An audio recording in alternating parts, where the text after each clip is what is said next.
Hey there guys, thanks for watching Life of Pi, Food and I. So today is my second session of the video. So I was thinking to take the opportunity to do a very quick explanation or storytelling of my life story on how did I ended up with depression. Alright, so I thought to do this quickly in the morning before I get to work. Right, so a very quick one, just to explain to you guys on my background. So I basically come from a very poor family. All right, my dad and my mom. So basically I had I wouldn't call him useless, but probably irresponsible. So I had an irresponsible father. Right, and of course I have my mom. My mom is she's done a great job. um, oh yeah, they are both no longer here anyway. They both already passed away for many years. Right, so back to my mom. So my mom is actually not academically educated. All right, so what she does for living is she does this cleanup jobs, uh, cookings and stuff like that for people. All right, for households.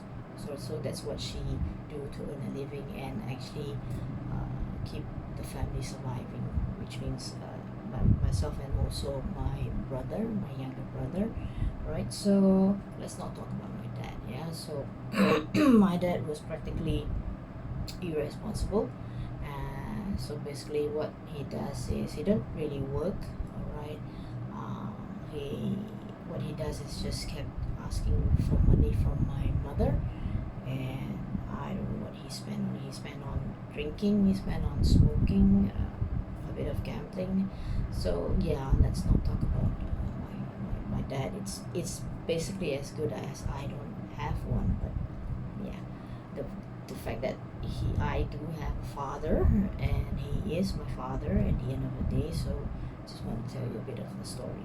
But see how my life was is that I was like I said, I was born in a poor family. So consider that as single parents, single mother who actually do all the working, do all the bringing meals to the table for the family. That's what she does. Okay, she did a great job. And at the age of 13 or 14, all right, I started working. I did some part-time jobs, additional jobs. All right, during when you're in 13 or 14 in Malaysia, you're still in primary school. All right, we're primary, secondary, right? And so I'm in primary school when I was in 13 or 14. That's where my dad actually passed away due to lung cancer. All right, so during that journey, it was a struggle. All right, at a young age I started to understand how important money is. All right, so practically money is important. All right, during that time, and we were very much struggling. All right, with that with the limited education or academic education. My mom couldn't find any better paid job. Okay, that's uh, washing, cooking, and cleaning jobs. That's what she can do. So anyhow, she did a good job by keeping us full, as in like well fed, and we don't go hungry at the end of the day every day. So yeah, it was a struggling life. Right, so that's when I was 14 I started working part-time. So after school I will do I will go to this shop. There's a Chinese medical shop.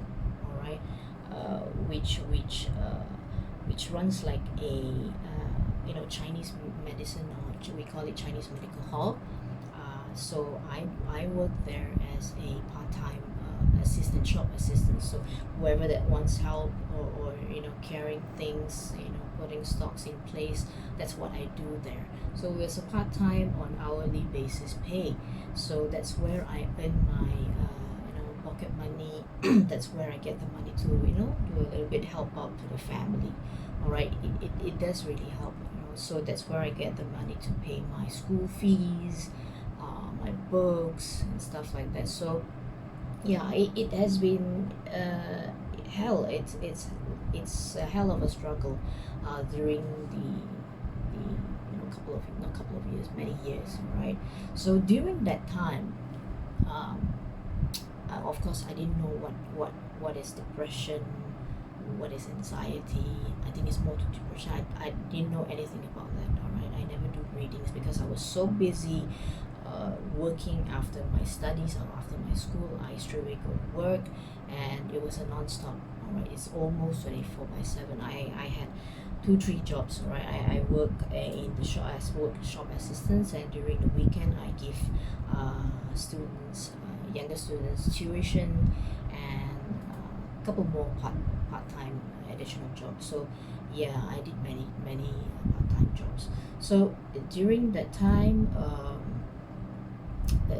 well, my mom wasn't feeling too good. She had a knee problem, okay, where she had a problem with walking. So along the years, she's been having problem with the walking. Okay, her leg was in pain, so we couldn't do anything at that point of time, because we had no money, and I had no money to actually bring her to see any specialist or any doctor. So yeah, it was a painful experience. It was a struggling moment, or struggling years, I would say. And that's where things started. All right, where I start to feel sometimes demotivated. I feel sad. Sometimes I question myself, or I question why is it always me, you know then why am I feeling that I'm the only one who is suffering? At that point of time, I was thinking all that to myself. I even started talking to myself. So I guess this depression, at that time I didn't know. Okay, I assume, or I guess, that's where it all started, and without me realizing it. Okay, so I was so busy with all the everyday work, and of course plus my feelings. I kept it inside, although it was very hard for me, because I thought of it every single day. I put the blame every single day, that why it was me, why I have to go through this why do I have to go through this suffering. All right, so that's where right now I start to think of when the first time I was actually diagnosed with depression. That's where I get to start thinking, hey, I think I've got this depression way back during my younger years. Right, it's just that I didn't know, because I kept it inside. I thought it was a normal feeling of when we actually go through this moment, when we struggle, we'll have this kind of feeling.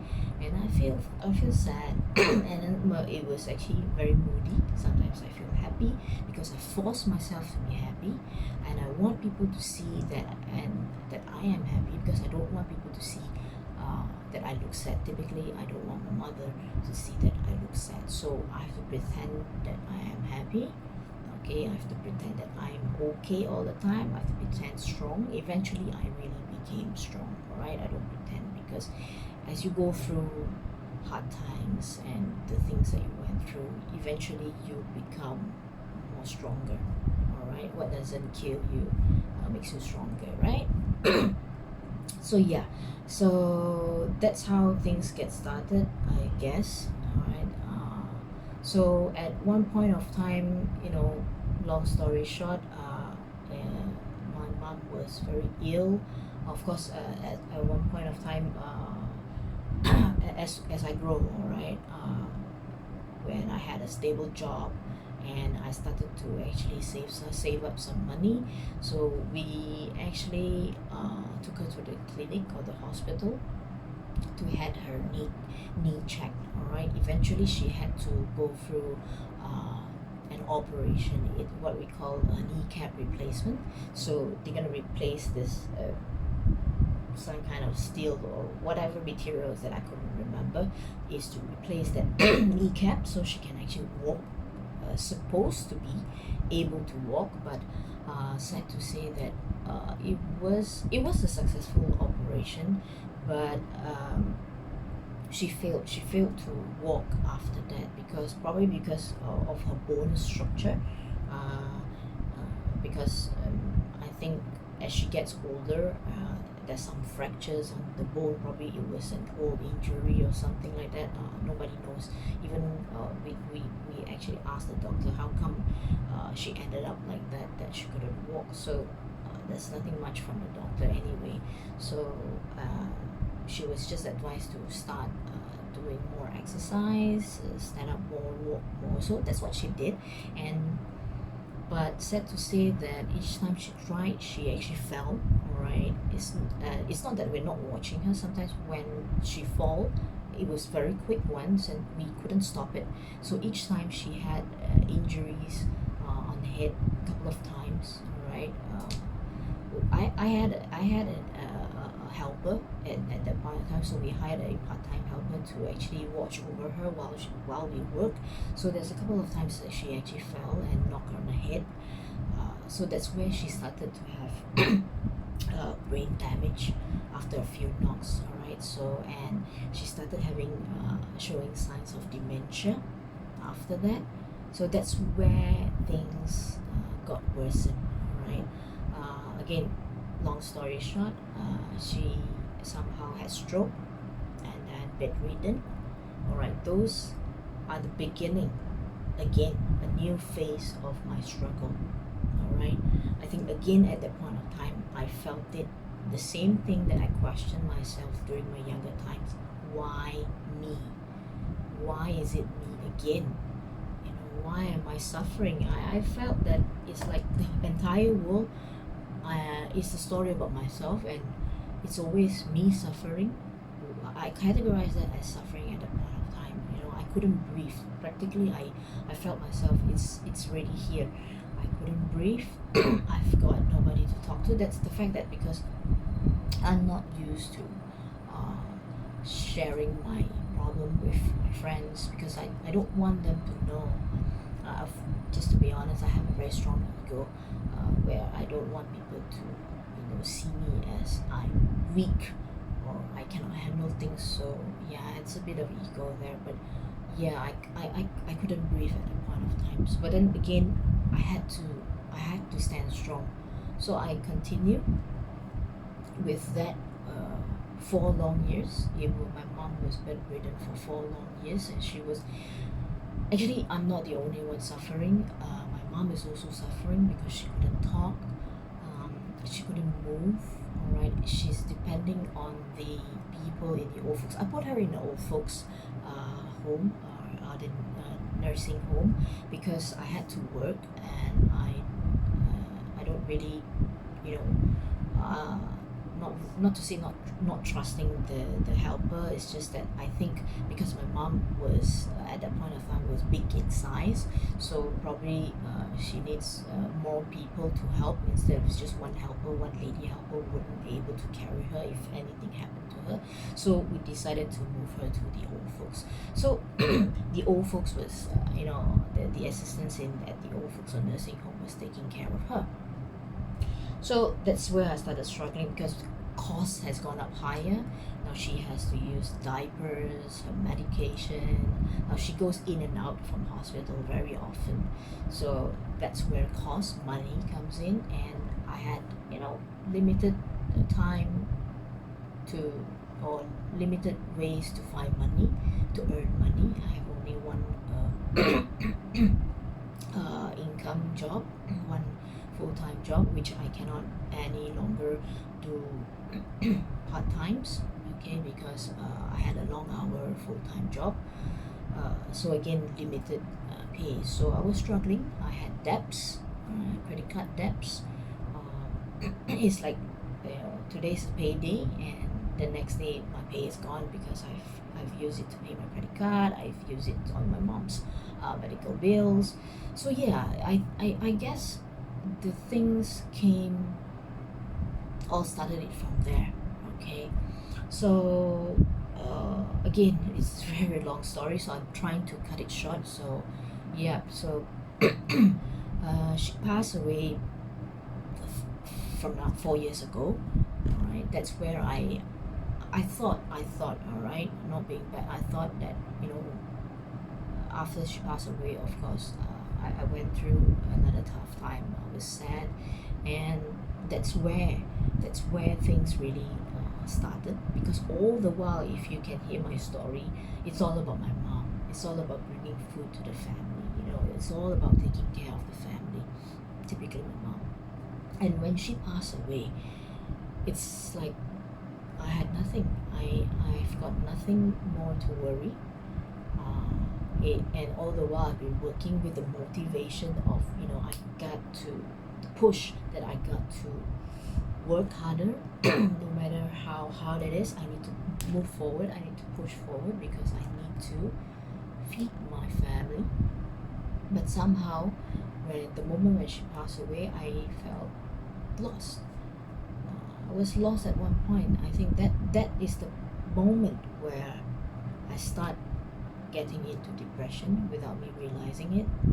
Because at one point of time, you were so busy, you're so focused to your mom and the family, to my mom and my family, and suddenly, because my family, as in I've got me and my son, my brother.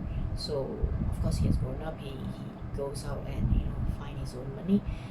He start to be able to be independent, so I don't have to worry about that. So I've basically lost, because all this while I never thought, I never knew what I like, what's my interest, because I had no choice. I don't have the choice of choosing what I like, what I want to do in life. That's because I really had no time to choose, or I've got no option, no opportunity to choose what I want to do, because all I need to do is I need to feed my family. I need to make sure that I'm able to help my mom. So that's what happened. All right, eventually I fell into depression, right? Because I felt lost. I do not know what to do with my life. And yeah, so basically, as of to date, I've been taking I went to the psychiatrist, and I tell the whole entire story, just like what I explained to you guys. Yep, so I'm on medication until today. Sometimes I do still have that feeling, at loss. I'm still wondering what I like to do, or what I want, what interests me. Until today, I'm still looking or in search of myself. So yeah, it's a whole almost 20 minutes. I'm sorry if I actually got too long for today's session, but yeah, today's session is just to share a bit of my story on how I fell into depression. And yeah, hope to share with you guys more in my next session. Probably it would be my day-to-day life, and how I continue to fight and to actually get rid of this depression, to have more focused and motivated life. So basically, the target or my objective of my video creation is actually to share with those guys, or the people out there who's actually probably in the same or similar situation as mine. I just want to convey the message: don't give up. It's not just there. There's always a reason for things that happens to us. All right, whether it's a hard time or probably a good time, whatever struggle that you're going through, there is always a purpose, and there's always a reason, and it's for good. All right, so see you guys in the next session. Thanks.